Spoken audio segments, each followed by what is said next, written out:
Hello guys, welcome to study scrapers. हमने पिछली video में कॉन्स्टिट्यूशनल बॉडीज़ को एक ट्रिक से समझा था, जो कि था अ confused ji.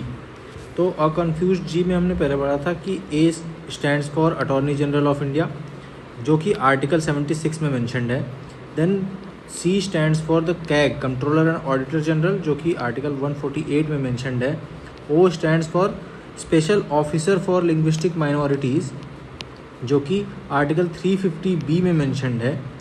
Then the N stands for the NCSC, NCST and NCBC। ये जो तीन बॉडीज़ हैं, ये एन जो है इनको डिनोट करता है, जो कि आर्टिकल 338, 338A एंड 338B में मेंशन्ड है। देन जो एफ है वो स्टैंड करता है फाइनेंस कमीशन के लिए, जो कि आर्टिकल 280 में मेंशन्ड है। देन यू एंड एस, इन दोनों को हमने एक साथ ही देखा था, क्योंकि ये दोनों जो है वो आर्टिकल 315 से लेके 323 के बीच मेंशन्ड है, जो कि है union public service commission and state public service commission. उसके बाद जो था ई से, वो था इलेक्शन कमीशन ऑफ इंडिया, जो कि आर्टिकल 324 में मेंशन्ड है। And the D stands for, हमने पहले ही डिस्कस किया था कि डी इस में ये डी के लिए डिनोट करता है, जो कि है एडवोकेट जनरल ऑफ स्टेट्स, जो कि आर्टिकल 165 में मेंशन्ड है। उसके बाद जो लास्ट बॉडी बचती है कॉन्स्टिट्यूशनल बॉडी, वो है GST काउंसिल, जो कि जी से स्टैंड करती है, और ये आर्टिकल 279A में मेंशन्ड है। इसके अलावा हमने देखा कि जो special officer for linguistic minorities था, वो जो है 7th अमेंडमेंट एक्ट ऑफ 1956 के द्वारा ऐड किया गया था, और किसकी रिकमेंडेशन पे किया गया था, वो थी स्टेट रीऑर्गेनाइजेशन कमीशन, जो कि 1953 में बनी थी, और ये बनी थी फजल अली के प्रेसिडेंसी में। देन हमने बाकियों के बारे में बात की, और हमने एक बात की थी ये NCSC, NCST और NCBC के बारे में, जिसके लिए हमने डिस्कस किया था कि सबसे पहले जो है एक स्पेशल ऑफिसर ऑफ SC/ST होता था स्टार्टिंग में, जब इनिशियल कॉन्स्टिट्यूशन फॉर्म हुआ था उस टाइम पे। देन एक 65th अमेंडमेंट एक्ट ऑफ 1990 आया, जिससे जो है NC, national commission for scheduled caste and scheduled tribes add किया गया, और इसी को जो है एंग्लो इंडियंस का भी फंक्शन दिया गया था। तो एंग्लो इंडियंस का जो फंक्शन था वो भी जो है national commission for scheduled caste and scheduled tribes ही देखता था। देन 89th अमेंडमेंट एक्ट आया, जो कि 2003 में आया, 2003 में, जिससे इन जो national commission for SC and ST था, इनको अलग अलग करके दो बॉडीज़ में डिवाइड कर दिया गया। National commission for scheduled cast, जो कि 338 में कर दिया गया, and national commission for scheduled tribes, जो कि 338A में कर दिया गया। और उसके बाद 2018 में जाके एक 102nd अमेंडमेंट एक्ट आया 2018 का, जिससे national commission for backward classes बनाई गई, और इसको 338B में ऐड किया गया। अब एक और इम्पॉर्टेंट चीज़ हमने पढ़ी थी कि ये जो नेशनल कमीशंस हैं, ये सारी 5 मेंबर की बॉडीज़ होती हैं, जिसमें एक चेयरमैन और एक वाइस चेयरमैन होगा, और 3 अदर मेंबर्स होते हैं, और ये सब जो है अपॉइंट किए जाते हैं प्रेसिडेंट के द्वारा। ठीक, इतनी चीज़ें हमने समझ ली थी। अब जो है हमने बात की थी कि अगले लेक्चर में हम एक एक करके सारी बॉडीज़ को समझेंगे। तो सबसे पहली बॉडी हो गई अटॉर्नी जनरल, इसको हम अभी देखेंगे। उसके बाद हम देखेंगे दूसरे नंबर पे कैग, देन तीसरे नंबर पे special officer of linguistic minorities, फिर चौथे नंबर पे हम देखेंगे नेशनल कमीशंस, जो कि हम ज़्यादातर चीज़ें इसकी समझ चुके हैं, एक बार हम गो थ्रू कर लेंगे। देन हम देखेंगे फाइनेंस कमीशन, उसके बाद UPSC एंड SPSC, जो कि union public service commission and state public service commission कही जाती है। उसके बाद हम देखेंगे इलेक्शन कमीशन ऑफ इंडिया, जो कि बहुत ही इंपॉर्टेंट बॉडी है अब। और इसके बाद हम देखेंगे एडवोकेट जनरल ऑफ स्टेट्स और GST काउंसिल। तो एक एक करके हम सारी बॉडीज़ को समझते हैं। तो जो है पहली बॉडी अगर हम देखें, तो पहली बॉडी होती है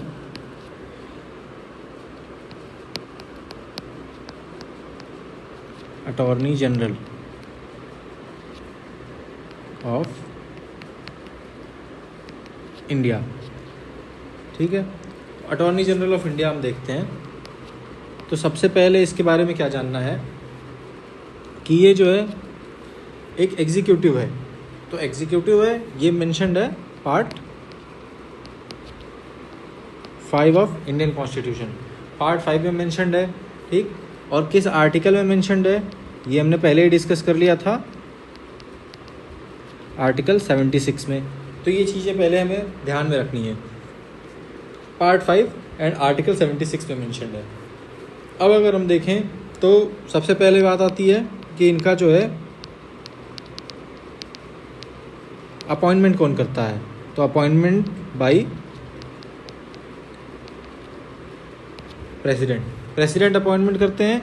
इसका कोई फिक्स्ड प्रोसीजर नहीं है। अगर हम बात करें कि कोई फिक्स्ड प्रोसीजर है या नहीं है, तो इसका कोई फिक्स्ड प्रोसीजर नहीं है।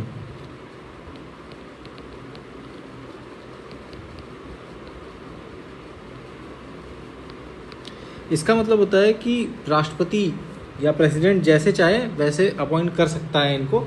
इनकी क्वालिफिकेशंस बस हमें ध्यान में रखनी है कि इनकी जो क्वालिफिकेशंस होती हैं,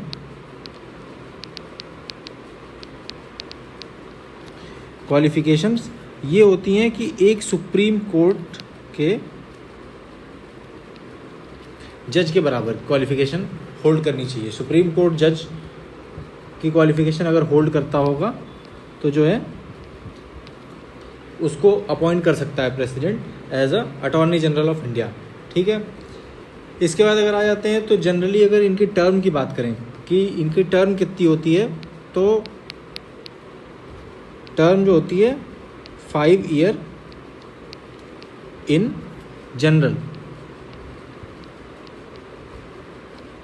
जनरली 5 साल की टर्म होती है, ठीक है। बट ये होल्ड करते हैं office during the pleasure of president, मतलब प्रेसिडेंट जब तक चाहे ये होल्ड कर सकते हैं। ऐसा कोई क्लॉज नहीं है कि 5 साल फिक्स ही होगी टर्म, ठीक है। तो अब हमने देखा कि ये जो है अपॉइंटमेंट जो है प्रेसिडेंट के द्वारा होता है, तो इसका रेजिग्नेशन भी प्रेसिडेंट को देंगे ये।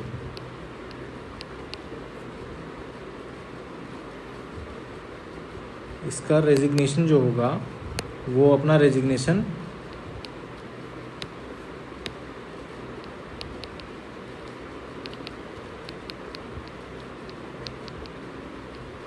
प्रेसिडेंट को देंगे, ठीक है। ये क्लियर हो गया, रिजाइन टू प्रेसिडेंट। देन उसके बाद हम अगर बात करें तो इनको कहते क्या क्या हैं। तो अगर हम बात करें कि अटॉर्नी जनरल ऑफ इंडिया, इनको जो है कहते हैं हाईएस्ट लॉ ऑफिसर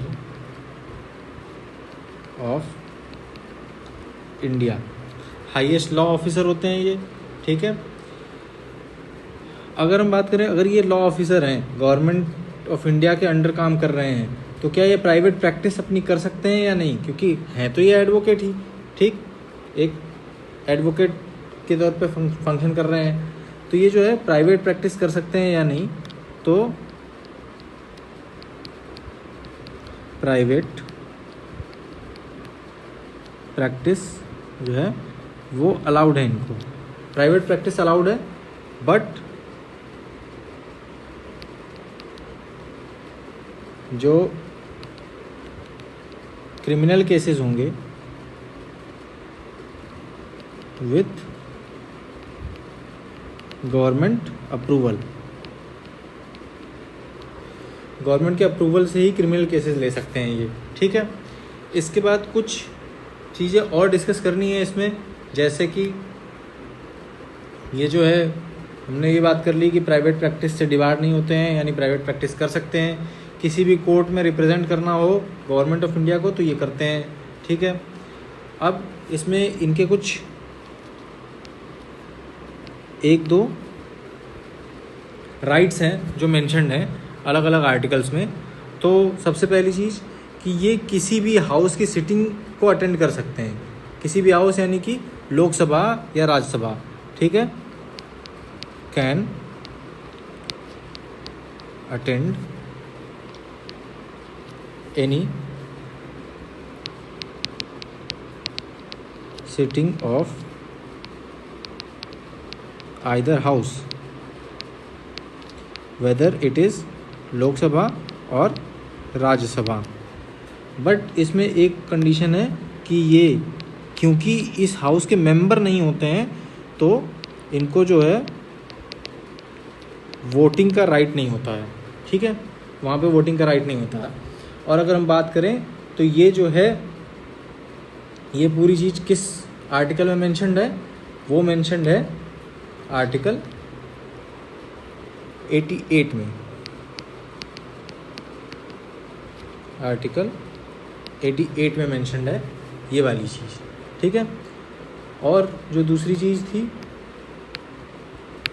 कि इनके राइट्स एंड प्रिविलेजेस क्या होते हैं, तो राइट्स एंड प्रिविलेजेस की बात करें तो ये मेंशन्ड है आर्टिकल 105 में, आर्टिकल 105 में मेंशन्ड है। और इसका ये है कि इनके पास जो भी हैं पावर, प्रिविलेजेस एंड इम्यूनिटी, इसका मतलब है कि इसकी जो पावर हो गई कि इसको क्या क्या पावर होती है अटॉर्नी जनरल ऑफ इंडिया को, इनके प्रिविलेजेस क्या क्या होते हैं, and immunity in the sense कि इनको किन किन चीज़ों से जो है सुरक्षा प्राप्त है अगेंस्ट द कोर्ट और एनी अदर अथॉरिटी जो कि एग्जीक्यूटिव अथॉरिटी होंगी उनके अगेंस्ट, ठीक है। तो ये सारी चीज़ें हो गई। हमने ये भी बात कर ली कि क्रिमिनल केसेस वो लड़ सकता है बट गवर्नमेंट का अप्रूवल चाहिए होगा, परमिशन चाहिए होगी गवर्नमेंट की, ठीक है। इसके रिमूवल की बात कर ली, इसके जो है अपॉइंटमेंट की बात कर ली, इसके टर्म की बात कर ली, ठीक है, ये सारी बातें कर ली। ये किस आर्टिकल में मेंशन्ड है ये भी बात कर ली। तो एक बार दोबारा से इसको रिवाइज कर लेते हैं। अटॉर्नी जनरल ऑफ इंडिया जो है वो हाईएस्ट लॉ ऑफिसर होता है इंडिया का। पार्ट 5 में मेंशन्ड है आर्टिकल 76 में, अपॉइंटमेंट बाय प्रेसिडेंट, कोई फिक्स्ड प्रोसीजर नहीं होता है, यानी प्रेसिडेंट अपने हिसाब से अपॉइंट कर सकता है इनको। But qualification of a supreme court जज, he must hold the qualification of supreme court जज, यानी कि उसके पास ऐसी क्वालिफिकेशन होनी चाहिए जो कि उनको एक सुप्रीम कोर्ट के जज के तौर पे उनका चयन किया जा सके या उनको अपॉइंट किया जा सके। और इनकी टर्म जो होती है जनरली 5 ईयर्स होती है, बट ये फिक्स्ड नहीं है, ठीक है। ये प्रेसिडेंट को रिज़ाइन करते हैं, फिर इनके बाद ये हमने डिस्कस कर लिया, हाईएस्ट लॉ ऑफिसर होते हैं, प्राइवेट प्रैक्टिस कर सकते हैं, बट क्रिमिनल केसेस तभी लेंगे जब गवर्नमेंट का अप्रूवल मिलेगा, ठीक है। आर्टिकल 88 में मेंशन्ड है कि वो कोई भी सिटिंग किसी भी हाउस की हो उसमें बैठ सकते हैं, अटेंड कर सकते हैं सिटिंग, चाहे वो लोकसभा हो या राज्यसभा हो, लेकिन उसमें वोटिंग का राइट उनको नहीं होता है, ठीक। और वोटिंग का राइट क्यों नहीं होता है, इसका सिंपल रीज़न है कि वो मेंबर ही नहीं होते हैं, मेंबर नहीं होते हैं, दैट्स वाई उनको वोटिंग का राइट नहीं होता है।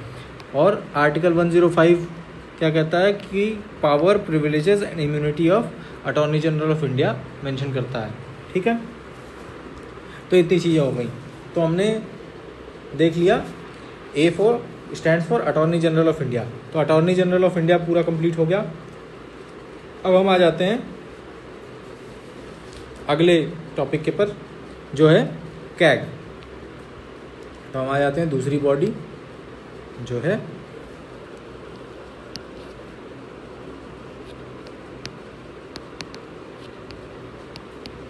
कंट्रोलर एंड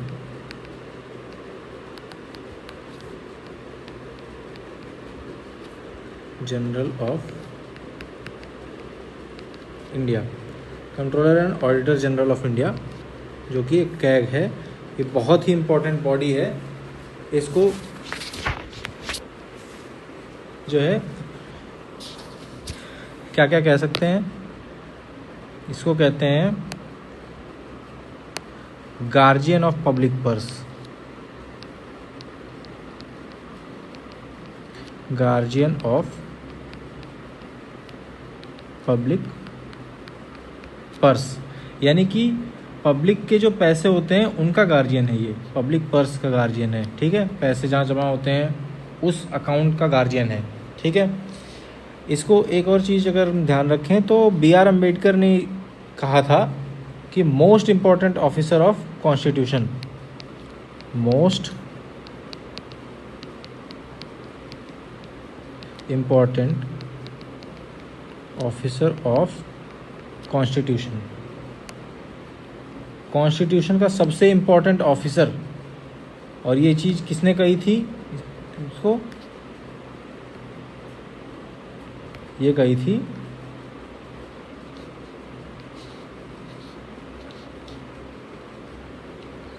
बाई बी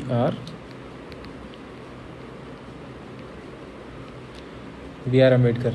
तो ये कभी कभी क्वेश्चंस में आ सकते हैं कि most important officer of constitution किसने कहा था कंट्रोलर एंड ऑडिटर जनरल को, या फिर बी आर अम्बेडकर ने most important officer of constitution किस बॉडी को बोला था, इंडियन कॉन्स्टिट्यूशन में मेंशन जो बॉडी है उनमें से।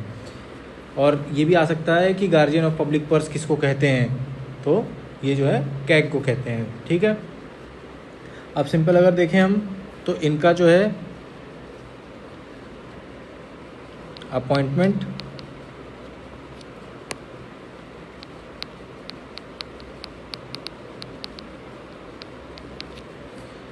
अपॉइंटमेंट एंड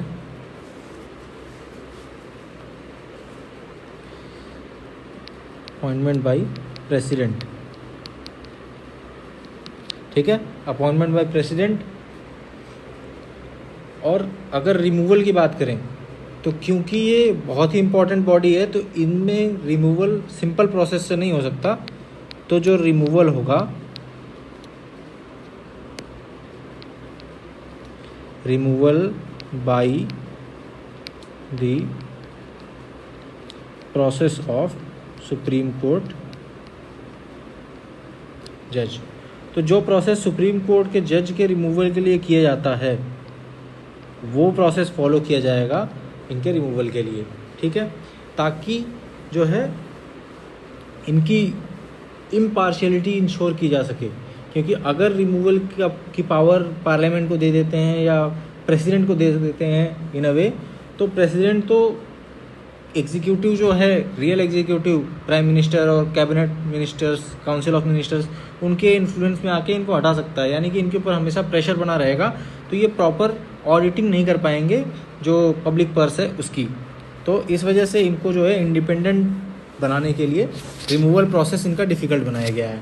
ठीक है, और ये प्रोसेस होता क्या है सुप्रीम कोर्ट जज के रिमूवल का, ये जब सुप्रीम कोर्ट हम पढ़ेंगे उस टाइम पर डिस्कस करेंगे कि process of removal of supreme court जज होता क्या है। देन इनकी जो सैलरी, ये इंडिपेंडेंस इंश्योर करने के लिए रिमूवल का देख लिया, उसी तरह से सैलरी एंड जो है इनका अलाउंसेस है,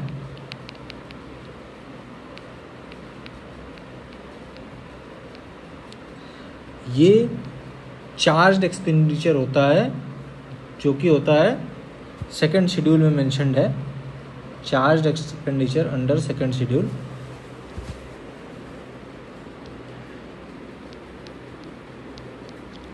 और चार्ज एक्सपेंडिचर का मतलब होता है charge on consolidated fund of India, CFI।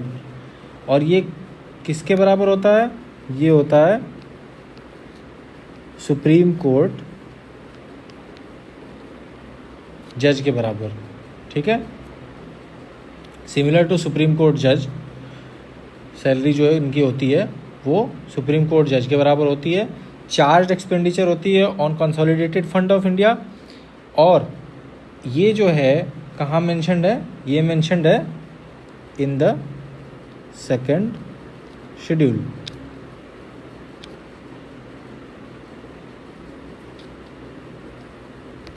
Second schedule में मेंशन्ड है। ठीक, अब आ जाते हैं अगली चीज़ों के ऊपर, और ये जो सारी चीज़ें हमने डिस्कस की कि appointment, removal, process and salary and allowances, ये सारी जो है वो मेंशन्ड है आर्टिकल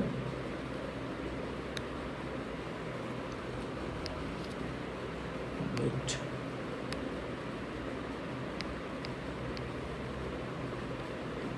ये सारी चीज़ें मेंशन्ड है आर्टिकल 148 में।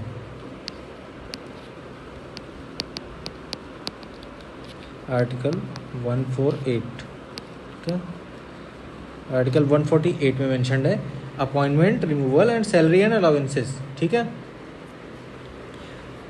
और इसी में एक और चीज़ भी मेंशन्ड है जो आप ध्यान रख सकते हो, क्योंकि हमें इस बॉडी को जो है इंडिपेंडेंट बनाना है, तो आफ्टर द रिटायरमेंट कैग जो है कोई भी गवर्नमेंट ऑफिस नहीं ले सकता है। तो पोस्ट रिटायरमेंट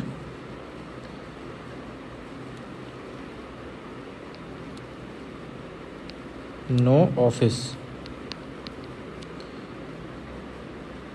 मतलब पोस्ट रिटायरमेंट कोई भी ऑफिस नहीं ले सकता है वो, जिससे कि वो इस इन्फ्लुएंस में ना आए कि आगे चल के वो किसी और ऑफिस पे चला जाएगा, या गवर्नमेंट के जो एग्जीक्यूटिव्स हैं वो ये परसुएड कर लें उसे कि कोई ये ऑफिस दे देंगे, ये पद दे देंगे आगे चल के, तो जो ऑडिटिंग में कुछ गड़बड़ कर लो। तो ये चीज़ हो गई। इसके बाद हम आ जाते हैं अगली चीज़ पे कि आर्टिकल 149 अगर हम देखें, आर्टिकल 149, तो आर्टिकल 149 में क्या मेंशन्ड है, कैग की duties and powers of CAG, ठीक है। अब ड्यूटीज़ एंड पावर्स, तो ड्यूटीज़ हैं क्या एक्चुअल में, ड्यूटीज़ क्या क्या है, पहली चीज़ कि ऑडिट करना, ठीक है। अब ऑडिट जो करेंगे वो किसकी किसकी करेंगे, पहला तो यूनियन का करेंगे, दूसरा करेंगे स्टेट का, और तीसरा करेंगे एनी अथॉरिटी।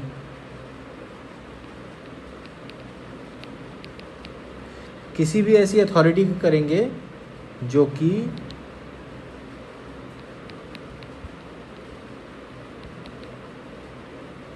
पार्लियामेंट प्रिस्क्राइब करेगी। जैसे कल को अगर पार्लियामेंट कह दे कि बीसीसीआई की ऑडिटिंग भी करनी है, तो बीसीसीआई की भी ऑडिटिंग कैग ही करेगी, ठीक है। तो ये कर क्या रहे हैं, इनकी ऑडिट, अकाउंट ऑडिटिंग कर रहे हैं, ठीक है। उसके बाद आ जाते हैं, इसमें एक इम्पॉर्टेंट और आर्टिकल है 151, आर्टिकल 151,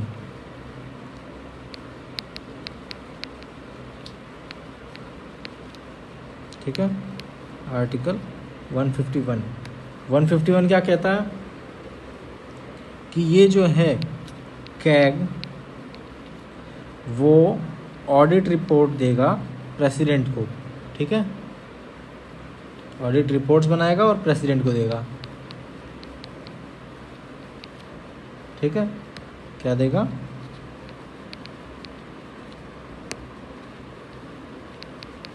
ऑडिट रिपोर्ट देगा प्रेसिडेंट को, ठीक है। अब ये ऑडिट रिपोर्ट 3 तरह के हो सकते हैं, ठीक है। ये देख लो कि ये ऑडिट रिपोर्ट जो है वो हो सकते हैं 3 तरीके के, ऑडिट रिपोर्ट्स हो सकते हैं 3 तरीके के। पहला होगा किसके किसके ऑडिट कर सकते हैं,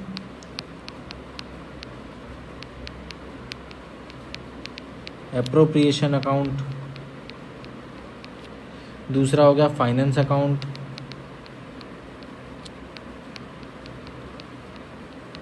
एंड तीसरा हो गया पब्लिक अंडरटेकिंग्स।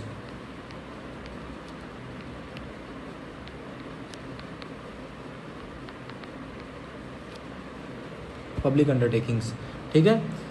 तो हमने ये देख लिया कि कैग क्या करेगा, प्रेसिडेंट को रिपोर्ट्स देगा, और ऑडिटिंग किस किस अकाउंट की करेगा, एप्रोप्रिएशन अकाउंट की, फाइनेंस अकाउंट की और पब्लिक अंडरटेकिंग्स की, ठीक है। अब ये जो रिपोर्ट होती है ये यूनियन वाली होती है। अगर इन केस कि वो स्टेट की रिपोर्ट होगी तो वो करेगा गवर्नर को सबमिट, कैग जो है वो गवर्नर करेगा या प्रेसिडेंट करेगा, डिपेंडिंग ऑन कि यूनियन की ऑडिट रिपोर्ट है या स्टेट की ऑडिट रिपोर्ट है, ठीक है। फिर प्रेसिडेंट या गवर्नर क्या करते हैं, इस रिपोर्ट को वो रखेंगे, इस रिपोर्ट को वो रखेंगे पार्लियामेंट में और स्टेट लेजिस्लेचर में, ठीक है। तो ये जो रिपोर्ट होती है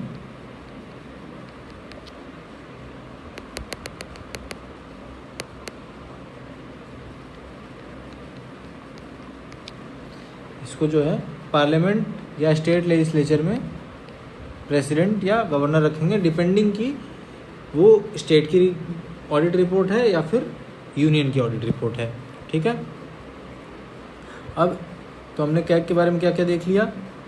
guardian of public purse, most important officer of Indian constitution bye BR Ambedkar, appointment by president, removal process जो है सुप्रीम कोर्ट जज की तरह का होता है, सैलरी एंड अलावेंसेज जो है वो कंसोलिडेटेड फंड ऑफ इंडिया पे चार्ज होते हैं और सुप्रीम कोर्ट जज के बराबर होते हैं। ये मेंशन कहाँ पे है, सेकंड शेड्यूल में मेंशन है इनकी सैलरी एंड अलाउंसेस। फिर पोस्ट रिटायरमेंट कोई भी गवर्नमेंट ऑफिस या कोई भी ऑफिस ये नहीं ले सकते हैं, क्यों, क्योंकि इम्पार्शियलिटी इंश्योर करनी है, इंडिपेंडेंस बनाए रखनी है, ये सारी चीज़ें आर्टिकल 148 में आती थी। फिर आ जाते हैं आर्टिकल 149 में क्या कहता है, duties and powers of CAG. और ये ड्यूटीज़ क्या होती हैं इनकी, ऑडिट रिपोर्ट बनाना। ऑडिट रिपोर्ट किनकी करना, यूनियन के, स्टेट के लिए और कोई भी अथॉरिटी जो कि पार्लियामेंट प्रिस्क्राइब करे, ठीक। फिर आर्टिकल 151 में आ जाता है कि कैग प्रेसिडेंट को या गवर्नर को, अगर यूनियन की ऑडिट रिपोर्ट है तो वो देगा प्रेसिडेंट को, ठीक। अगर वो स्टेट की ऑडिट रिपोर्ट है तो वो देगा गवर्नर को। और इस ऑडिट रिपोर्ट को प्रेसिडेंट या गवर्नर जो है वो पार्लियामेंट में, स्टेट लेजिस्लेचर में रखते हैं, ठीक। अब ये जो ऑडिट रिपोर्ट्स होती हैं वो किन किन अकाउंट्स की होती हैं, तो एक हो गया एप्रोप्रिएशन अकाउंट, दूसरा फाइनेंस अकाउंट और तीसरा पब्लिक अंडरटेकिंग्स। इन तीनों अकाउंट्स की जो है ये रिपोर्ट बनाते हैं, ऑडिट रिपोर्ट। अब इसमें एक इम्पॉर्टेंट चीज़ और है जो है कि ये जो बॉडी है कैग, वो एक्ट करती है, एक PAC आपने सुना होगा, public accounts committee. Public accounts committee के लिए फ्रेंड, फिलोसोफर एंड गाइड का काम करती है कैग, ठीक। तो हम लिख सकते हैं कि जो कैग है वो है PAC, पब्लिक अकाउंट्स कमेटी के लिए क्या काम करती है, friend,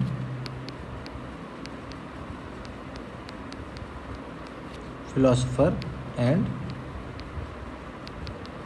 guide. CAG is a friend, philosopher and guide of public accounts committee, ठीक। अब जो कैग रिपोर्ट देता है, ठीक है, अगर हम देखें तो कैग जो है अपनी रिपोर्ट देगा,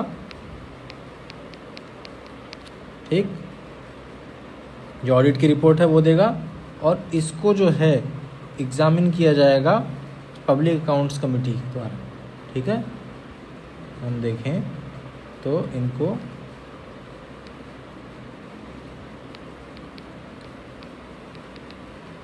examined by public accounts committee, ठीक है। PAC है क्या, यहीं पे लिख लेते हैं, पब्लिक अकाउंट्स कमेटी।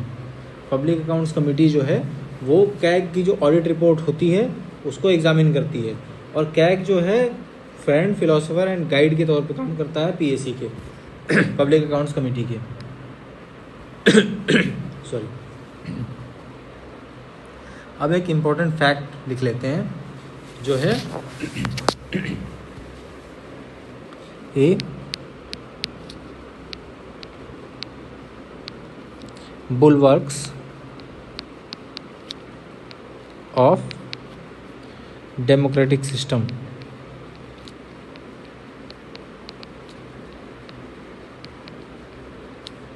ठीक, बुलवर्क्स ऑफ डेमोक्रेटिक सिस्टम।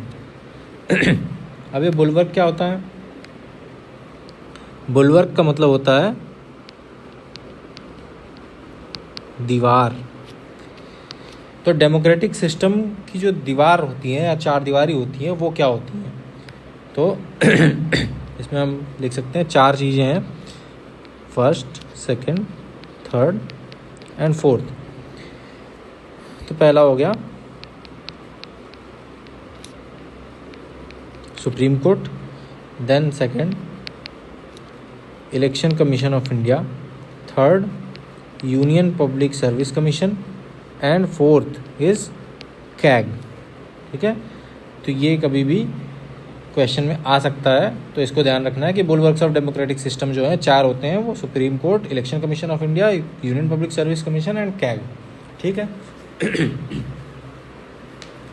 अब हमने दो चीज़ें देख ली, पहला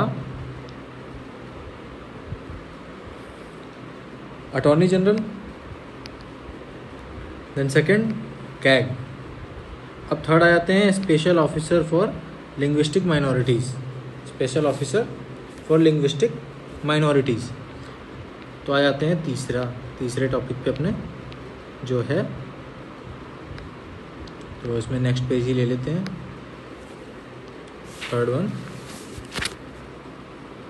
third is the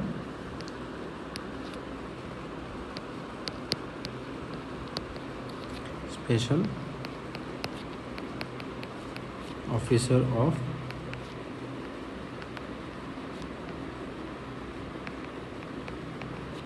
linguistic minorities. ठीक, तो ये है special officer of linguistic minorities, जो कि आर्टिकल 350B में मेंशन था और ये ऐड किया गया था। इसमें सिंपल चीज़ें हैं, ज़्यादा भारी भरकम चीज़ें नहीं हैं। तो ये आया था 7th अमेंडमेंट एक्ट ऑफ 1956, जिससे ऐड किया गया आर्टिकल 350B। ठीक है, और अगर इसकी बात करें तो on the recommendation of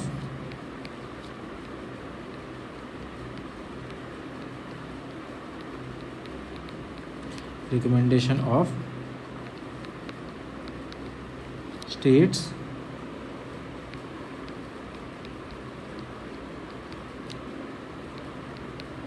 reorganisation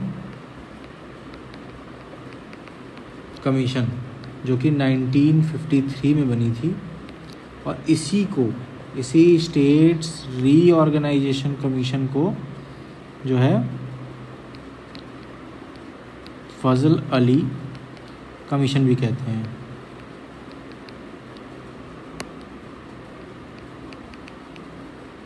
Fazal Ali commission भी कहते हैं कि 1953 में बनी थी। इसने रिकमेंड किया था special officer of linguistic minorities. और स्टेट रीऑर्गेनाइजेशन कमीशन की बात करें तो उस टाइम पे जो है लिंग्विस्टिक बेसिस पे स्टेट्स की डिमांड हो रही थी, तो उसके लिए फजल अली कमीशन बनाई गई थी। दैट्स वाई इसने रिकमेंड किया था। तो 7th अमेंडमेंट एक्ट 1956 में एक आर्टिकल ऐड हुआ 350B, और इसमें जो है special officer of linguistic minorities बनाया गया। अब ये जो है इसका अपॉइंटमेंट कैसे होता है?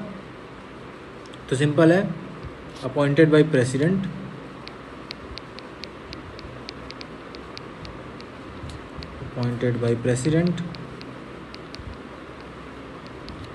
तो इसका रिमूवल भी प्रेसिडेंट के द्वारा होगा। और ये किस मिनिस्ट्री के अंडर में आता है?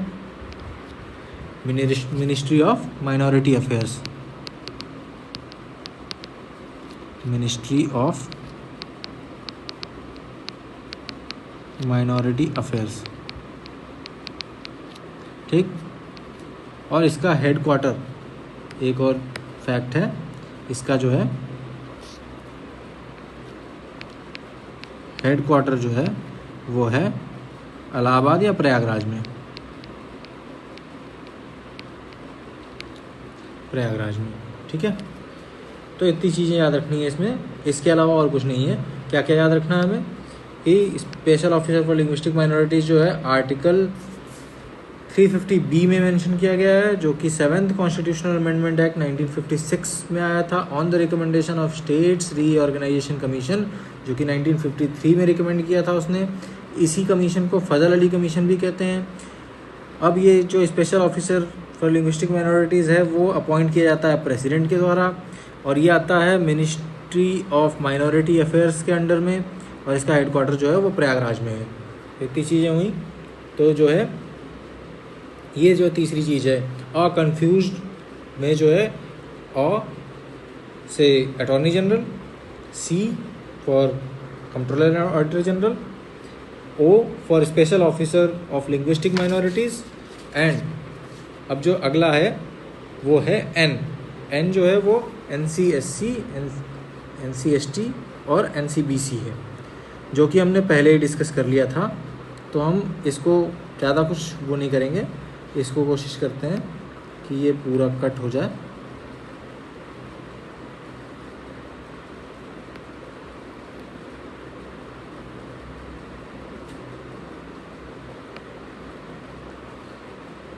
इसको हम कर लेते हैं कॉपी एंड इसको यहाँ पे हम कर देते हैं पेस्ट, ठीक है।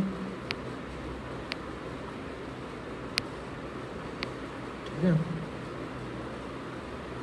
तो जो है हमने 3 चीज़ें देख ली थी और उसमें एक और ऐड करना है हमें।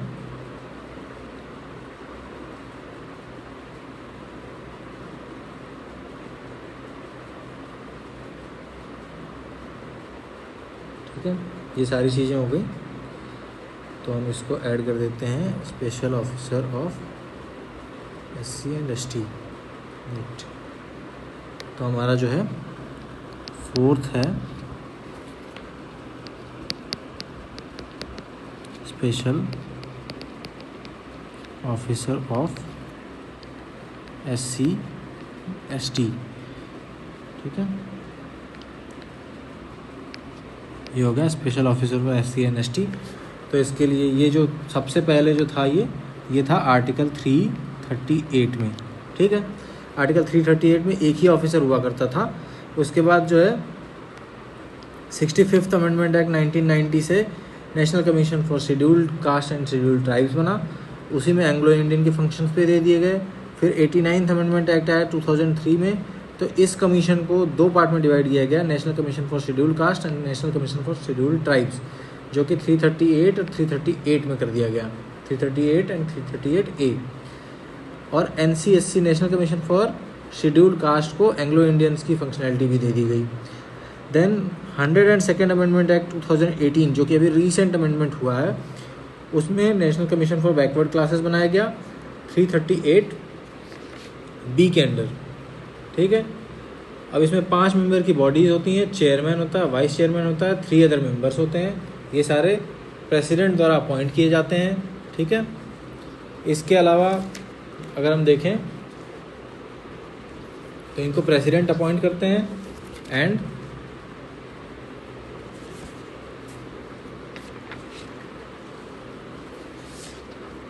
प्रेसिडेंट रिमूव करते हैं। अगर हम देखना चाहें इनके तो chairman, vice chairman and 3 other members होते हैं। सारी चीज़ें देख ली। इनके सारे रूल्स जो है प्रेसिडेंट डिफाइन करते हैं। एंड एक और चीज़ है जो हम ये देख सकते हैं कि इनके पास इन स्पेशल सर्कमस्टांसेस सिविल कोर्ट की पावर होती है, ठीक है। तो इनके पास सिविल कोर्ट की पावर होती है। इन केस की कोई भी जजमेंट पास करना हुआ या कुछ एक्शन लेना हुआ उस टाइम पे उनके पास सिविल कोर्ट की पावर होती है, ठीक है। तो NCSC, NCST और NCBC हो गया। तो हमने अकन्फ्यूज्ड जी में से अगर हम देखें तो हमने क्या क्या कर लिया। हमने कर लिया ACON। अब हमारे पास बचता है फाइनेंस कमीशन, अगला तो हम जो है अब करेंगे फाइनेंस कमीशन। ठीक है, तो फाइनेंस कमीशन पे अगर चलें हम,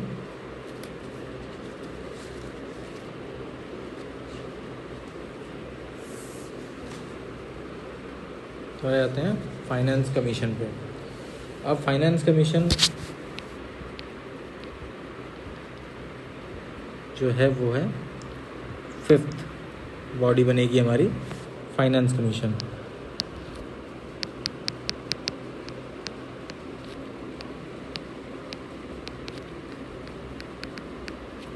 फाइनेंस कमीशन जो कि आर्टिकल 280 में मेंशन्ड है।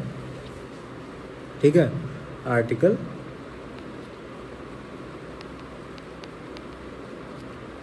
280 में मेंशन्ड है। ठीक है, तो इसमें आ जाते हैं। अब ये जो है बनाया जाता है every 5th year by president. ठीक, हर 5वें साल जो है बनाया जाएगा। रीअपॉइंटमेंट पॉसिबल है, क्योंकि हर 5वें साल बनाया जाएगा, यानी कि इससे अपने आप में ही अंडरस्टूड हो रहा है कि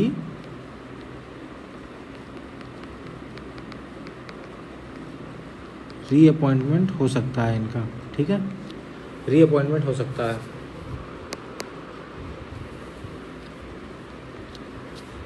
उसके बाद चेयरमैन और 4 अदर मेंबर होते हैं, यानी कि ये भी जैसे कि हमने पिछला देखा था NCSC NCBC ये सब चीज़ें थी, national commission for scheduled cast, scheduled tribes and backward classes, वैसे ही ये भी जो है वो एक 5 मेंबर बॉडी है। 5 मेंबर बॉडी है जिसमें कि चेयरमैन और 4 अदर मेंबर्स होते हैं। ठीक, जिसमें कि चेयरमैन प्लस 4 अदर। ठीक है, चेयरमैन और 4 अदर मेंबर्स होंगे। ठीक, उसके बाद जो है हमने ये देख लिया कि ये प्रेसिडेंट ही अपॉइंट करेंगे, तो सारे मेंबर्स जो इसके हैं वो भी प्रेसिडेंट अपॉइंट करते हैं। ठीक है, इसके बाद हम आ जाते हैं, तो फाइनेंस कमीशन जो है रिकमेंडेशंस देता है फंड्स को लेके, टैक्सेस को लेके। ठीक है, तो जो है finance commission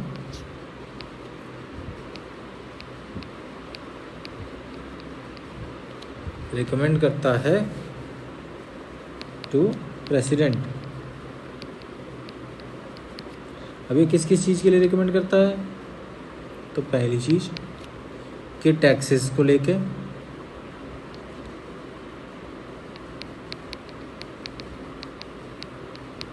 distribution of taxes किसके किसके बीच में? यूनियन एंड स्टेट्स के बीच में। ठीक, यूनियन एंड स्टेट्स के बीच में। फिर एड रेवेन्यूज, इन पे बात करता है। ठीक है, एड एंड रेवेन्यूज, ठीक है, उनके बारे में बात करता है, जो कि CFI से चार्ज किए जाते हैं। ठीक है, CFI से चार्ज किए जाते हैं जो। ठीक है, फिर जो है प्रेसिडेंट कोई ऐसा इंटरेस्ट जो रेफ़र करे, उनको उस पर सजेशन मांगे, तो उसके लिए वो रिकमेंडेशंस देता है। ठीक है, तो ये जो रिकमेंडेशंस हैं वो मेंशन्ड है आर्टिकल 281 में। 281 में तो फाइनेंस कमीशन से रिलेटेड 2 ही आर्टिकल्स इंपॉर्टेंट हैं, वो हैं 280 और 281। ठीक, 280 में हमने देख लिया कि हर 5 साल पे जो है फाइनेंस कमीशन बनेगी, 5 मेंबर की बॉडी होती है, चेयरमैन और 4 अदर मेंबर्स होते हैं, रीअपॉइंटमेंट पॉसिबल है और प्रेसिडेंट ही अपॉइंट करते हैं। रिकमेंडेशन जो देता है वो आर्टिकल 281 के अंडर में देता है, और ये जो रिकमेंडेशंस जो होती हैं वो बाइंडिंग नहीं होती हैं।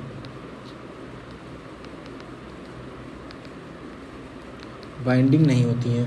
ठीक, प्रेसिडेंट के ऊपर बाइंडिंग नहीं होती हैं, मतलब वो रिकमेंड कर देंगे बट जो है वो बाइंडिंग नहीं होंगी। और इन रिकमेंडेशंस को या इन रिपोर्ट्स को, ठीक, फाइनेंस कमीशन की जो ये रिपोर्ट्स हैं या रिकमेंडेशंस हैं, इनको जो है प्रेसिडेंट ले डाउन करते हैं पार्लियामेंट में, ठीक। इन रिपोर्ट्स को प्रेसिडेंट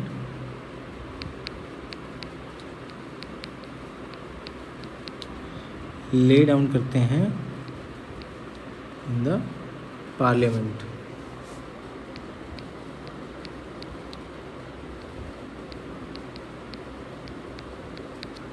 पार्लियामेंट में ले डाउन करते हैं, ठीक। ये चीज़ें हो गई। इसके अलावा कुछ फैक्चुअल इन्फॉर्मेशंस हैं जो एग्ज़ाम्स में आती हैं, जैसे कि फर्स्ट फाइनेंस कमीशन, फिर लेटेस्ट फाइनेंस कमीशन अभी जो चल रहा है, और जो नेक्स्ट फाइनेंस कमीशन बना है वो, ठीक है। तो उसके बारे में कुछ चीज़ें देख लेते हैं हम।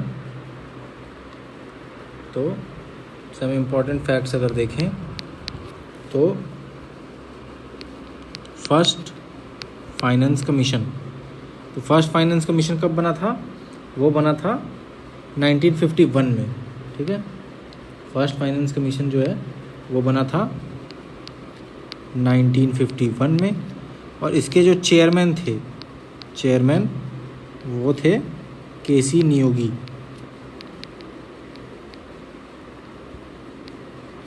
केसी नियोगी, ठीक। तो इसमें बस इतनी चीज़ें याद रखनी, क्योंकि कभी कभी पूछ लेता है कि फर्स्ट फाइनेंस कमीशन के चेयरमैन कौन थे, ठीक है। फिर दूसरा फैक्ट आ जाते हैं। तो पहला याद रख लिया हमने। अब जो अभी फ़िलहाल जो चल रहा है वो चल रहा है 15th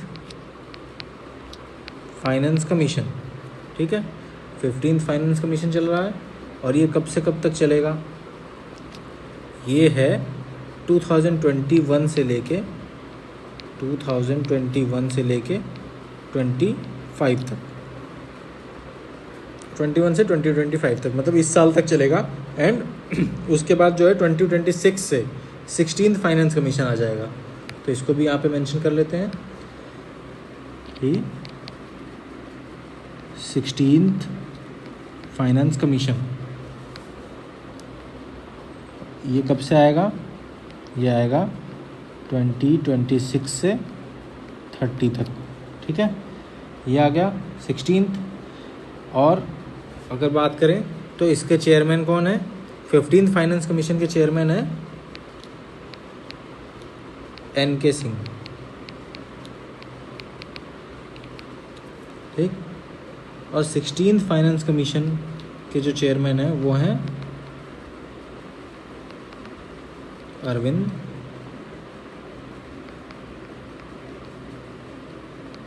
Panagariya. 16th finance commission के चेयरमैन है अरविंद पनगड़िया।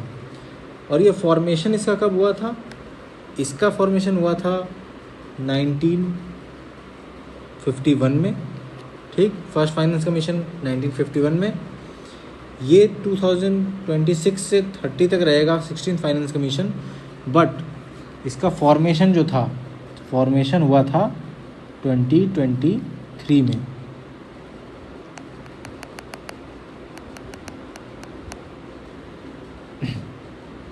इसका जो है 2023 में इसका फॉर्मेशन हुआ था। एंड 15th फाइनेंस कमीशन जो बना था वो बना था 2017 में, ठीक। और एक और फैक्चुअल इन्फॉर्मेशन है जो कि इम्पॉर्टेंट हो सकती है, वो ये है कि जो राजमन्नार थे 4th फाइनेंस कमीशन के chairman, 4th finance commission chairman थे राजमन्नार।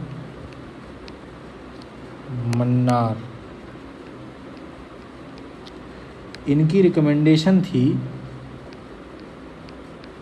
कि जो है फाइनेंस कमीशन की जो रिकमेंडेशन होती है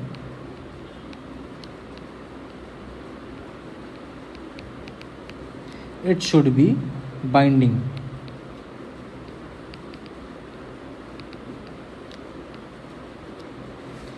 ये बाइंडिंग होनी चाहिए, यानी कि इनका ये कहना था, राजमन्नार जो थे चेयरमैन 4th फाइनेंस कमीशन के, इनका ये कहना था जो फाइनेंस कमीशन की रिकमेंडेशन है वो बाइंडिंग होनी चाहिए। अगर बाइंडिंग नहीं है तो इसका कोई भी रेलेवेंस नहीं रह जाता है इस बॉडी का जो है जो कि रिकमेंडेशंस देती है, क्योंकि टैक्स का डिवोल्यूशन अगर प्रॉपरली नहीं ही होना है then there is no purpose of existing the finance commission. ठीक है, तो ये हो गया फिफ्थ। तो अ कन्फ्यूज्ड में एफ हो चुका है। एंड अब आ जाते हैं यू एंड एस पे। ठीक है, जो कि union public service commission and state public service commission है। तो UPSC and SPSC, UPSC and SPSC, union public service commission and state public service commission. तो ये हो जाता है union public service commission and state public service commission. तो इसके बारे में अब देख लेते हैं फटाफट, इसमें भी ज़्यादा टाइम नहीं लगना है। Union public service commission and state public service commission, जो कि हम पहले ही डिस्कस कर चुके हैं कि आर्टिकल 315 से लेके आर्टिकल 323 तक है मेंशन्ड है ये। ठीक, और ये एग्जीक्यूटिव है पार्ट 4 में मेंशन्ड है। ठीक, पार्ट 4 में मेंशन्ड है। देखें तो part 4 of the Indian constitution यहाँ मेंशन्ड है ये, यूपीएससी एंड एसपीएससी। ठीक, वह आते हैं तो सिंपल कि एक एक करके चलते हैं। तो आ जाते हैं आर्टिकल 315। तो आर्टिकल 315 में क्या मेंशन्ड है? आर्टिकल 315 में कहता है कि यूपीएससी, एसपीएससी, ठीक, एंड अगर दो स्टेट्स ऐसा चाहते हैं तो एक joint public service commission, joint PSC, joint public service commission बनाई जा सकती है, और जो कि एक स्टैट्यूटरी बॉडी होगी, statutory body.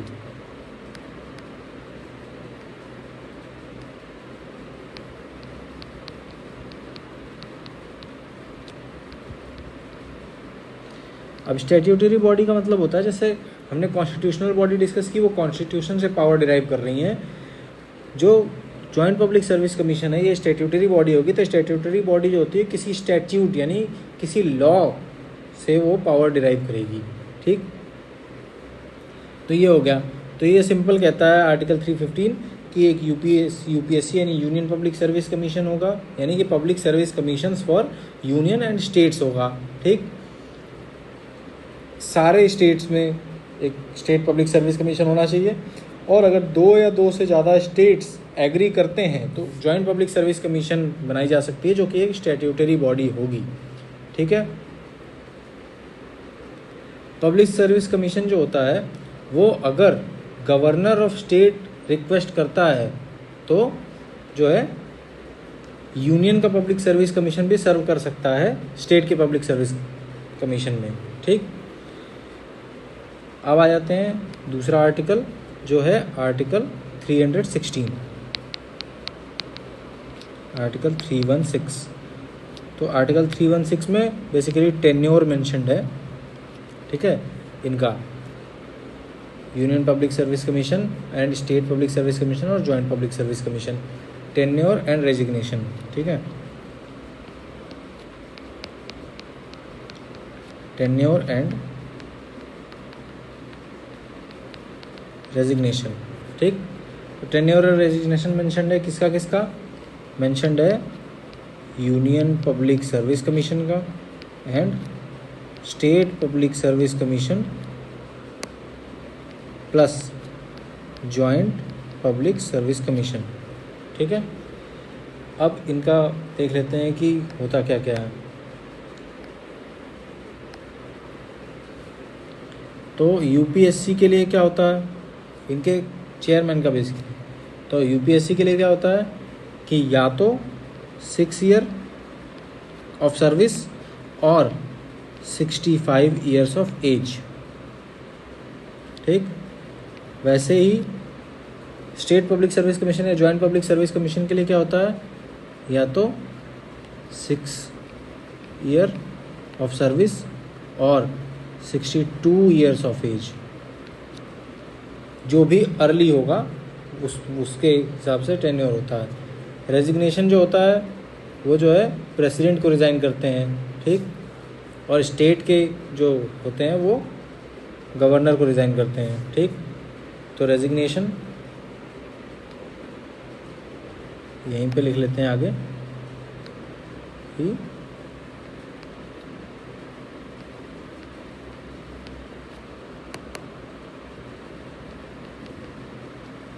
Resign to president,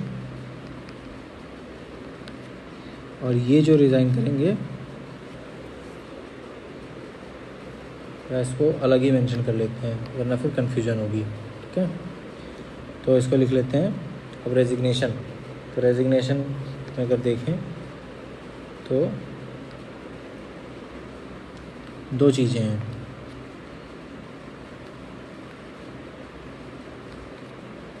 एक तो UPSC plus joint public service commission, और एक होता है state public service commission.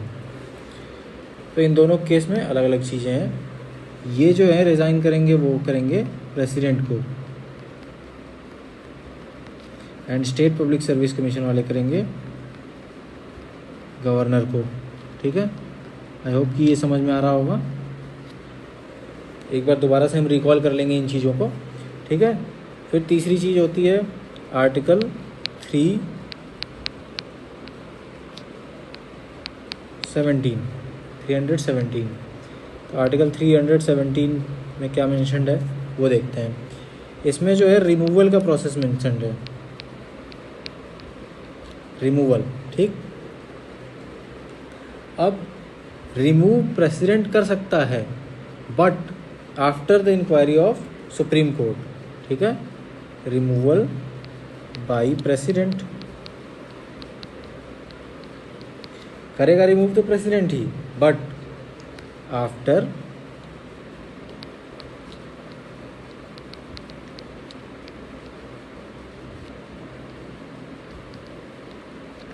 Inquiry by supreme court. Supreme court जब इंक्वायरी करके रिकमेंड करेगा तभी जो है इनको रिमूव किया जा सकता है, ठीक। सस्पेंड कब किया जा सकता है,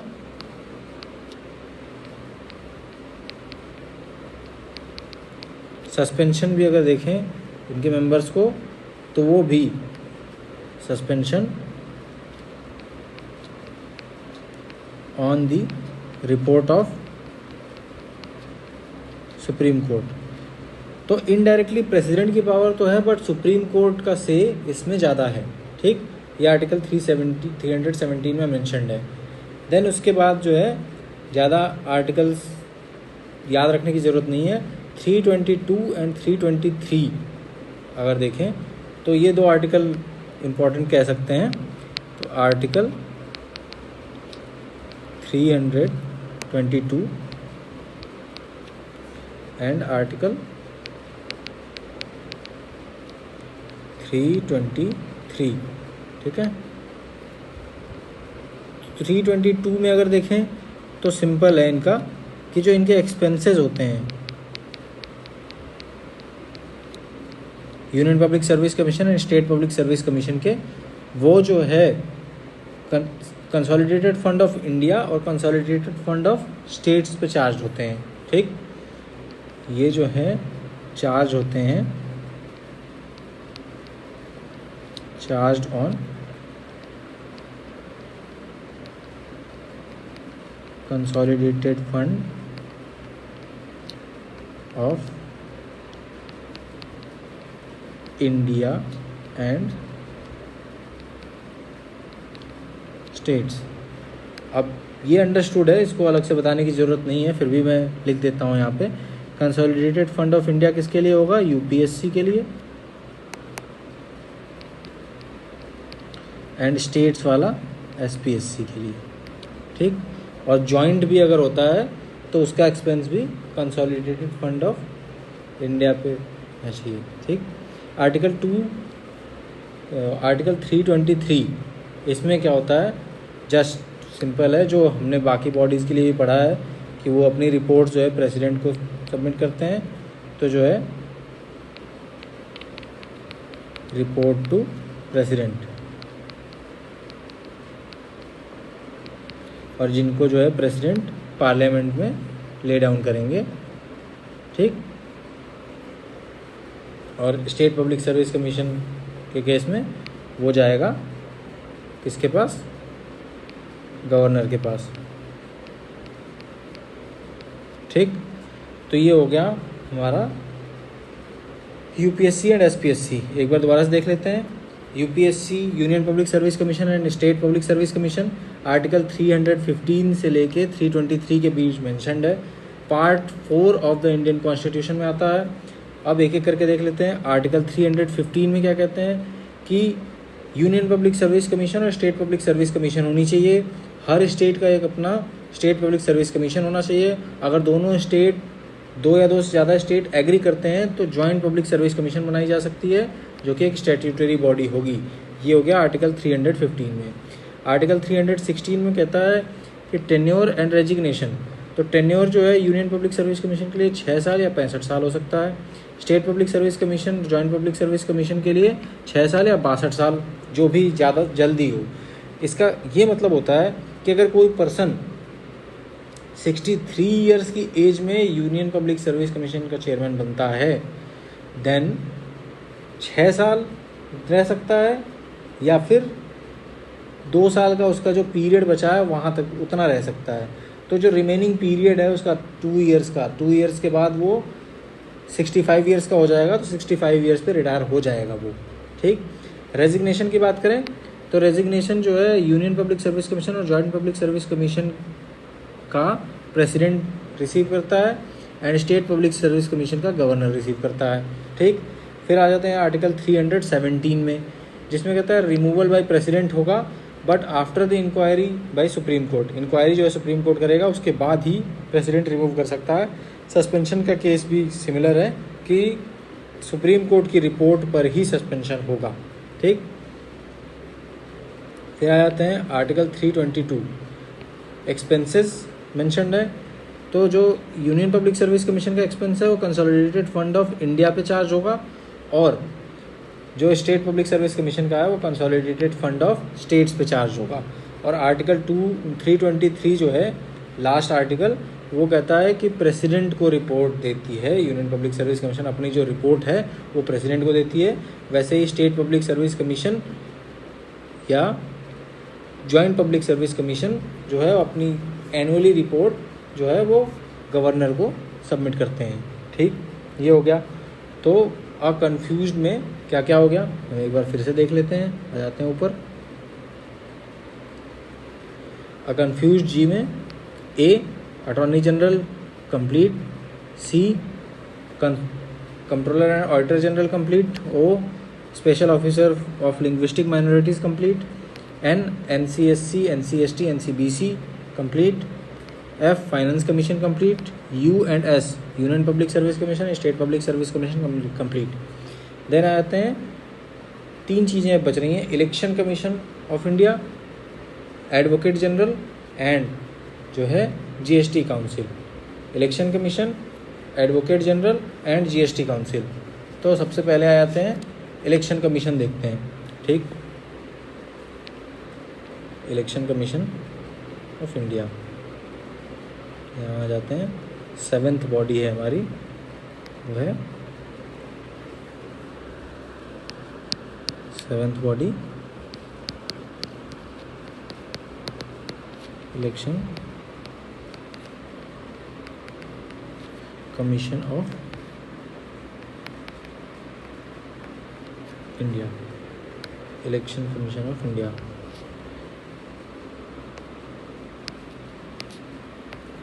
आ जाते हैं। अब इसमें सिंपल बात करते हैं। आर्टिकल 324 में मेंशन्ड है इलेक्शन कमीशन ऑफ इंडिया। ठीक,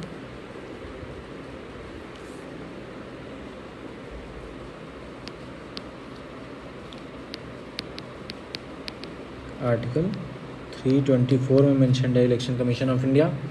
ठीक है, तो एक बॉडी है जो किसका किसका इलेक्शन कराती है, इलेक्शन कराएगी है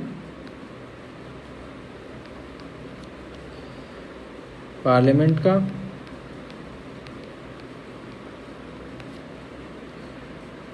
plus state legislature, plus president and vice president. ठीक, किसका इलेक्शन नहीं कराती है ये जो है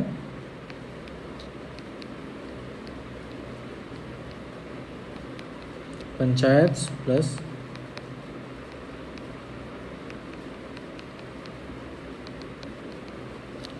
म्यूनिसिपैलिटीज़ के इलेक्शंस नहीं कराती है। ठीक, यानी कि लोकल बॉडीज़ जो हैं उनके इलेक्शन नहीं कराती है, और इसको कौन कराता है, वो कराता है state election commission. State election commission, state election commission कराता है। ठीक, इतनी चीज़ें हो गई। फिर कंपोजिशन क्या होता है इलेक्शन कमीशन का। ठीक, तो हम ये देख लेते हैं कि इलेक्शन कमीशन ऑफ इंडिया का कंपोजिशन क्या होता है। तो कंपोजिशन में क्या होगा कि चीफ इलेक्शन कमिश्नर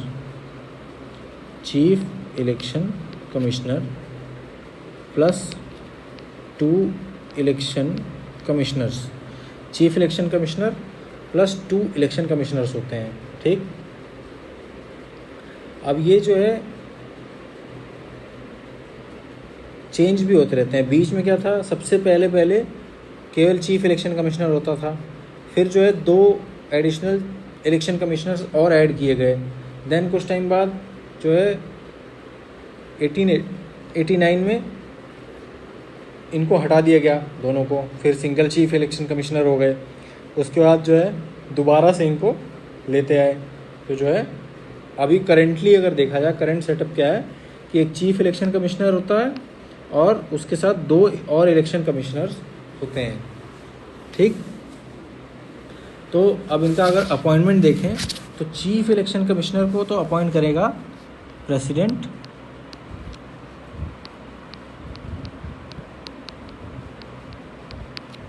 ठीक, प्रेसिडेंट करेगा ऑन बिहाफ ऑफ पार्लियामेंट।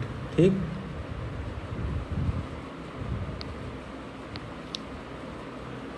क्योंकि एक्चुअल में ये इलेक्शन कराने हैं तो उसके लिए पार्लियामेंट्री अप्रूवल लगता है। तो on behalf of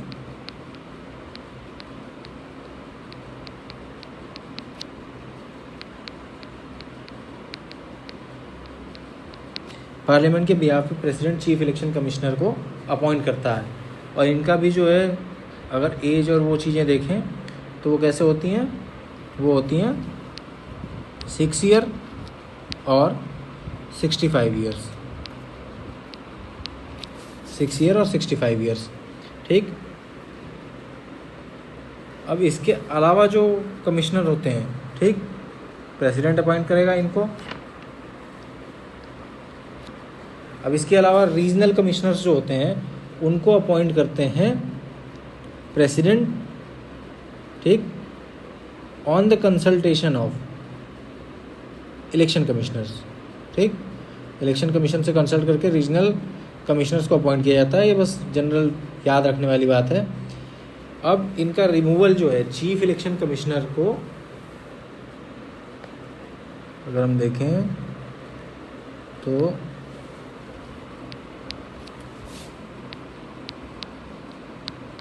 removal of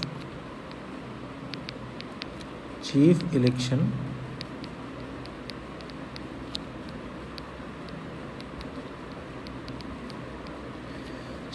commissioner का रिमूवल कैसे हो सकता है, वो होता है सुप्रीम कोर्ट के जज के according, same as supreme court जज। क्यों ऐसा होता है? क्योंकि जो इलेक्शन है वो एक ऐसी बॉडी को कराना चाहिए जो इंडिपेंडेंट हो, और इंडिपेंडेंस देने के लिए इनको कुछ पावर्स देनी पड़ेंगी। तो वो पावर्स जो हैं सेम एज सुप्रीम कोर्ट जज के हिसाब से अगर रिमूवल किया जाए तो उनको इंडिपेंडेंस इंश्योर की जा सकती है, यानी कि इनके ऊपर कोई प्रेशर नहीं होगा कि कोई भी इलेक्शन कमिश्नर को नॉर्मली हटा देगा, इस वजह से इनकी इंडिपेंडेंस इंश्योर होती है। बाकी जो अदर जो रीजनल कमिश्नर्स हैं वो जो है election commissioner, chief election commissioner की रिकमेंडेशन पर हटाए जा सकते हैं। ये सिंपल है, ठीक।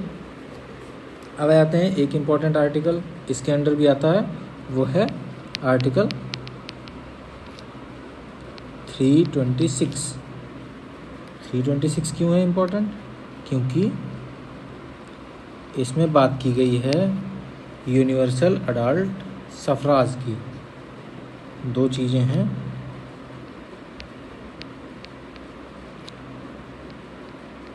यूनिवर्सल अडल्ट सफराज, जो कि पहले था 21 ईयर्स, उससे 18 ईयर्स किया गया।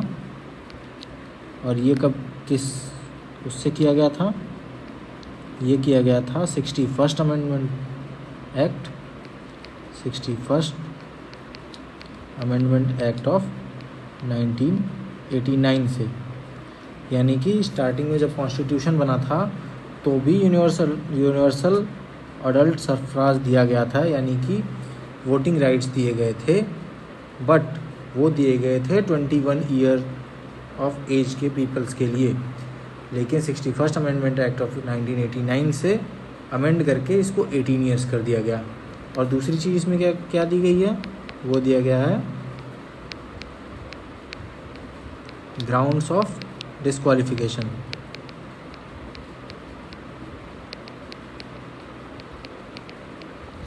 ग्राउंड्स ऑफ डिस्क्वालिफिकेशन, ये तो यूनिवर्सल एडल्ट सफराज दे दिया गया, लेकिन अब किसी को वोट नहीं करने दिया जाएगा, उसके ग्राउंड्स ऑफ डिस्क्वालिफिकेशन वो मेंशन है, जैसे non residence, unsound mind, criminal हो, करप्ट हो, इलीगल प्रैक्टिसेस करता हो, ये चीज़ है, ठीक। उसके बाद जो है, जो भी रूल्स वगैरह होते हैं इलेक्शन के, वो जो है उसकी सारी पावर पार्लियामेंट को दी गई है। रूल्स जो है वो पार्लियामेंट बनाएगी, ठीक। Election rules by parliament.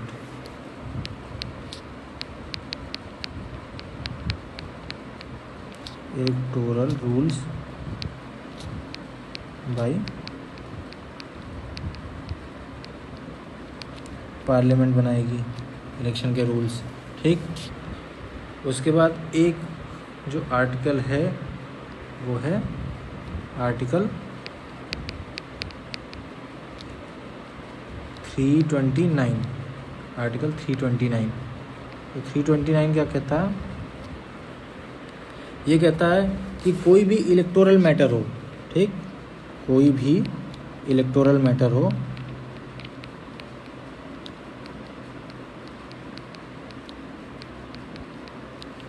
उसको कोर्ट में नहीं लेके जा सकते,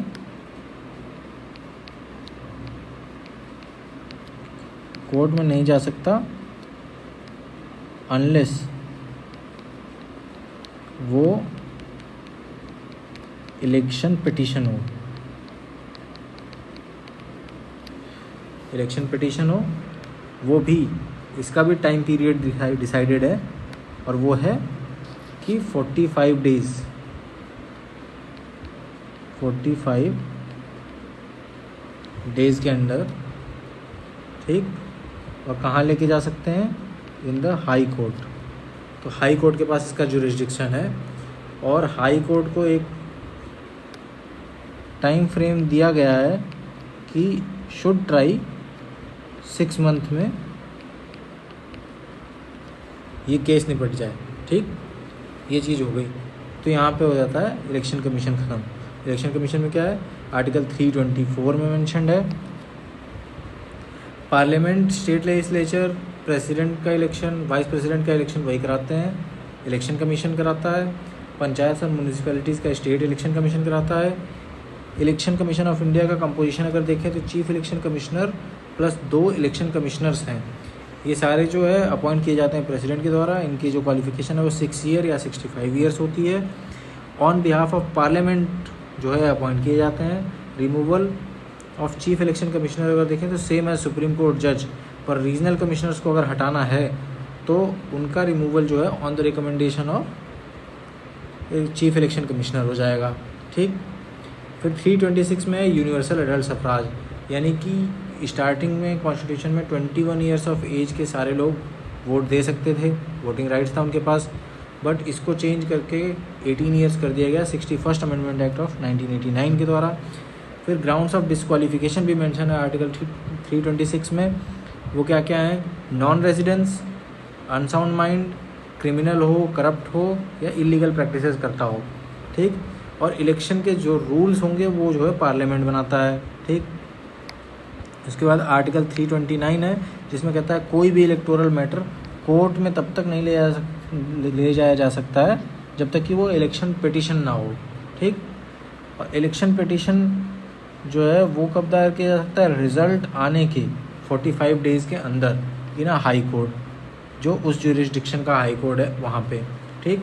और उस हाई कोर्ट को 6 महीने के अंदर डिसीजन देने की कोशिश करनी होती है।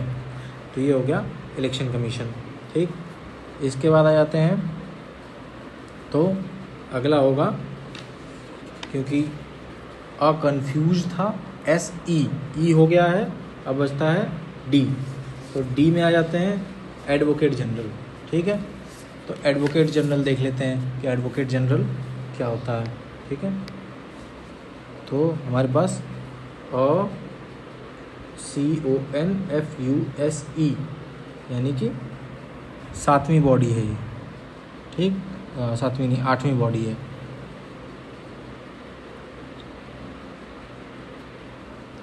आठवीं बॉडी है।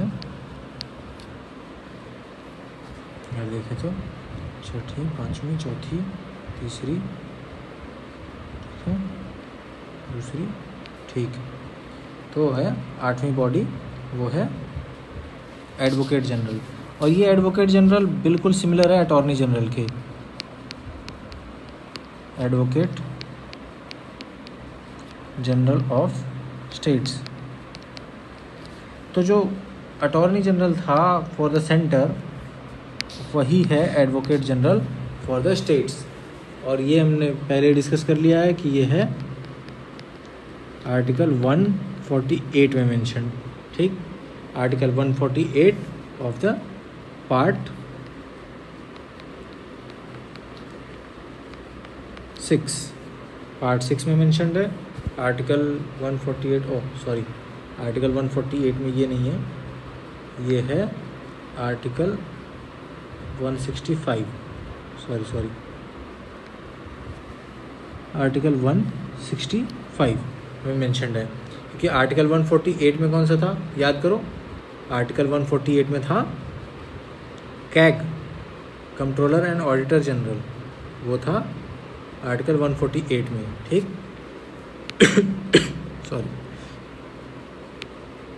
आर्टिकल 148 में कैग था। तो एडवोकेट जनरल ऑफ स्टेट है आर्टिकल 165 में, पार्ट 6 ऑफ द कॉन्स्टिट्यूशन। ठीक। तो अब इसमें सिंपल है, देखो सारी चीज़ें अगर देखें तो अपॉइंटमेंट वहाँ पे क्या था? अपॉइंटमेंट कैसे था? अपॉइंटमेंट था प्रेसिडेंट द्वारा, यहाँ पे गवर्नर। ठीक। फिर वहाँ पे जो क्वालिफिकेशन होती थी वो क्या होती थी?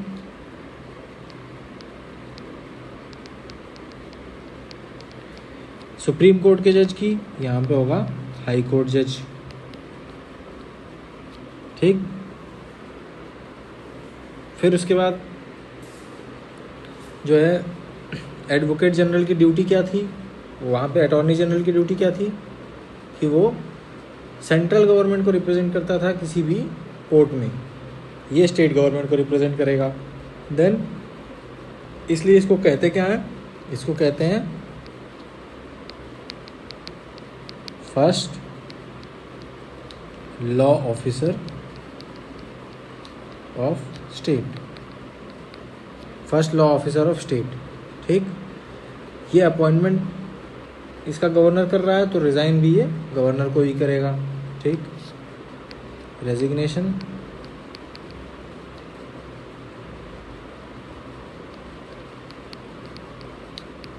टू गवर्नर, गवर्नर को ही रिज़ाइन करेगा। अब अगर आपको ध्यान हो तो दो राइट्स पढ़े थे हमने अटॉर्नी जनरल ऑफ इंडिया के, आर्टिकल 105 में और आर्टिकल 88 में। तो हम जो है वैसे ही दो राइट्स इनके भी हैं अटॉर्नी जनरल ऑफ स्टेट्स के, और वो दो राइट क्या हैं, पहला एंड दूसरा। एक तो है आर्टिकल 177 जो कि एनालॉगस है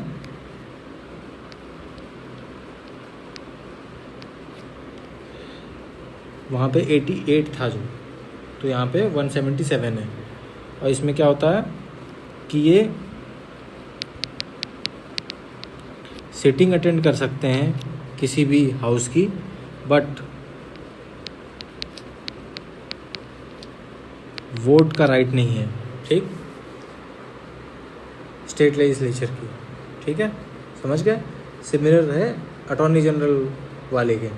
ठीक, अब वैसे ही दूसरा जो है वो है आर्टिकल 194, आर्टिकल 194, और इसमें जो है सिंपल है, वहाँ पे आर्टिकल 105 था जिसमें क्या क्या था, पावर, प्रिविलेजेस एंड इम्यूनिटी। तो सिमिलर यहाँ पे भी है। ठीक, तो बिल्कुल simple, advocate general is analogous to attorney general, similar है अटॉर्नी जनरल ऑफ इंडिया के, बस वहाँ पे जो प्रेसिडेंट कर रहा था यहाँ पे गवर्नर करेगा। वहाँ सुप्रीम कोर्ट के जज की क्वालिफिकेशन थी, यहाँ हाई कोर्ट के जज की क्वालिफिकेशन होगी। वो जो है इंडिया का फर्स्ट लॉ ऑफिसर था या फिर हाईएस्ट लॉ ऑफिसर था, ये स्टेट का हाईएस्ट लॉ ऑफिसर है या फर्स्ट लॉ ऑफिसर है। ये इसका अपॉइंटमेंट गवर्नर करता है, इसके रेजिग्नेशन भी गवर्नर को देता है। आर्टिकल 165 में मेंशन्ड है, पार्ट 6 ऑफ द कॉन्स्टिट्यूशन। जैसे वहाँ पे उसके राइट थे आर्टिकल 105 में कि उसकी power, privileges and immunity mention थी, वैसे ही आर्टिकल 194 में इसकी power, privileges and immunity mentioned है। जैसे अटॉर्नी जनरल की जो है ये मेंशन था आर्टिकल 88 में कि वो किसी भी हाउस की सिटिंग में पार्ट ले सकता है बट वोट नहीं करेगा, वैसे ही एडवोकेट जनरल ऑफ स्टेट के लिए ये मेंशन्ड है कि ये आर्टिकल 177 के अंडर सिटिंग अटेंड कर सकता है किसी भी स्टेट लेजिस्लेचर की, बट वोट नहीं कर सकता है। तो ये सिंपल। अब आ जाओ लास्ट बॉडी जो है जीएसटी काउंसिल, और ये कुछ खास बड़ी नहीं है तो सिंपल यही हो जाएगी, जीएसटी काउंसिल। फुल फॉर्म आपको पता ही होगा, goods and services tax council. तो ये हमने पहले ही डिस्कस कर लिया कि ये है आर्टिकल 279A में मेंशन्ड है। ठीक, आर्टिकल 279A में मेंशन्ड है। ये हुआ था 101st अमेंडमेंट एक्ट ऑफ 2016। ठीक, 101st अमेंडमेंट एक्ट ऑफ 2016 में ऐड हुआ था। अब इसमें कुछ छोटी सी बातें हैं जो जाननी है हमें कि इसकी जो है चेयरमैन कौन होता है, चेयर्ड बाय फाइनेंस मिनिस्टर। ठीक, हमारे फाइनेंस मिनिस्टर करते हैं। जॉइंट फोरम है सेंट्रल स्टेट का। ठीक, इसको कह सकते हैं joint forum of centre and states. ठीक, तो फाइनेंस कमीशन इसको चेयर करेंगे, chaired by finance commission, finance minister जो है इसको चेयर करेंगे। जॉइंट फोरम है सेंटर और स्टेट्स का। ठीक, इसके अलावा अगर हम देखें तो इनकी मीटिंग्स के बारे में बात कर लेते हैं। तो लास्ट चीज़ है इनकी मीटिंग्स। तो मीटिंग्स में क्या होता है कि कोरम इनका जो है, कोरम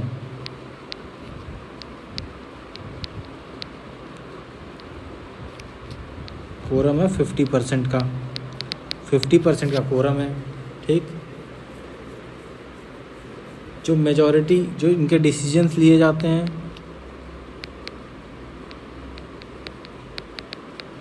डिसीजन होते हैं वो 3/4 की मेजॉरिटी से होते हैं। ठीक, फिर इसके बाद अगर बात करें तो इन डिसीजंस के अलावा एक जो है परमानेंट इनवाइटी होता है, परमानेंट इनवाइटी होता है, यानी कि उस मीटिंग में ये जो है हमेशा आता ही है, वो होता है CBEC का chairman. CBEC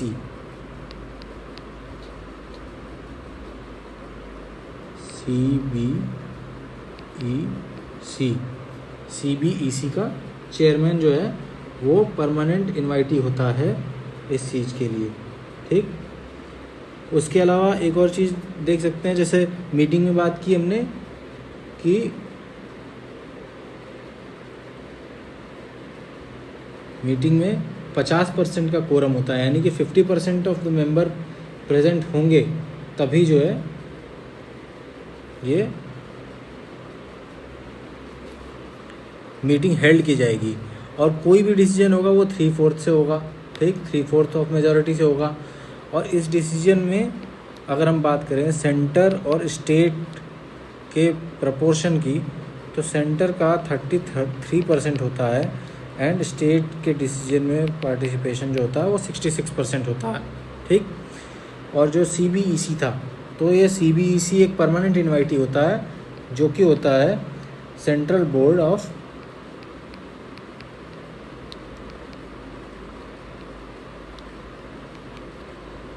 excise and customs,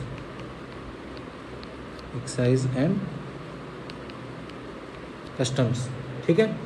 तो ये सारी चीज़ें हो गई। तो हमने अब सारी जो है बॉडीज़ पढ़ ली। अगर आपको इनके ये नोट्स जो हैं ये अगर चाहिए हो तो आप एक बार कमेंट सेक्शन में मेंशन कर देना, मैं इनको डिस्क्रिप्शन में डाल दूंगा या कमेंट्स में ऐड कर दूंगा। तो हमने कॉन्स्टिट्यूशनल बॉडीज़ पूरी कर ली, अटॉर्नी जनरल कर लिया, कैग कर लिया, special officer of linguistic minorities कर ली, नेशनल कमीशंस कर लिए सारे, फाइनेंस कमीशन कर लिया, union public service commission, state public service commission कर लिया, इलेक्शन कमीशन ऑफ इंडिया कर लिया, एडवोकेट जनरल जो कि एनालॉगस था किसके, अटॉर्नी जनरल ऑफ इंडिया के, वो कर लिया, GST काउंसिल भी हमने फिनिश कर ली। तो हमारे पास जो सारी बॉडीज़ थी 1 2 3 4 5 6 7 8 9 सारी जो 9 कॉन्स्टिट्यूशनल बॉडीज़ हैं वो हमने फिनिश कर दी। अब नेक्स्ट क्लास में हम एक नए टॉपिक को स्टार्ट करेंगे। मोस्ट प्रोबेबली हम स्टार्ट करेंगे पार्ट 1 से लेके, ताकि एक सीक्वेंस वाइज हम कॉन्स्टिट्यूशन को कवर करें। ठीक है, तब तक के लिए thank you, good bye, keep listening and subscribe the channel. Thank you.